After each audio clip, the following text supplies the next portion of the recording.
ബേസിൽ ജോസഫിന്റെ കരിയറിലെ മികച്ച കഥാപാത്രമാണ് പൊന്മാനിലെ പി അജേഷ്. കൊല്ലത്ത് നടന്ന ഒരു സംഭവമാണ് ചിത്രത്തിലെ കഥയ്ക്ക് ആധാരമായത്. എന്നാൽ അതിലെ ഒരു കഥാപാത്രത്തിന്റെ യഥാർത്ഥ ജീവിതം നയിച്ചത് ഒരു പ്രശസ്ത സിനിമാ നടനാണ്, രാജേഷ് ശർമ്മ. ശർമ്മയുടെ ജീവിതമാണ് പൊന്മാനിലെ മാർക്കണ്ഡേയ ശർമ്മ എന്ന കഥാപാത്രമായി മാറിയത്. 2006 കാലത്ത് കൊല്ലത്ത് ബൈബിൾ നാടകങ്ങളുമായി നടക്കുകയായിരുന്നു രാജേഷ് ശർമ്മ.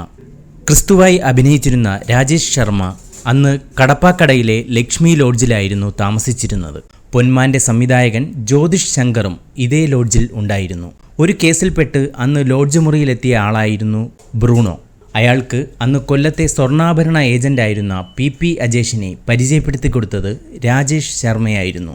അന്ന് കൊല്ലത്തെ ലോഡ്ജിൽ നടന്ന ഈ സംഭവത്തെയാണ് ഭാവനയിൽ തിരക്കഥാകൃത്ത് GR ഇന്ദുഗോപൻ പൊന്മാനാക്കി മാറ്റിയത്. പൊന്മാനിൽ ക്രിസ്തുവായി അഭിനയിച്ച നാടക നടനായ മാർക്കണ്ഡേയ ശർമ്മ എന്ന കഥാപാത്രം ശരിക്കും രാജേഷ് ശർമ്മയുടെ ജീവിതമാണ്.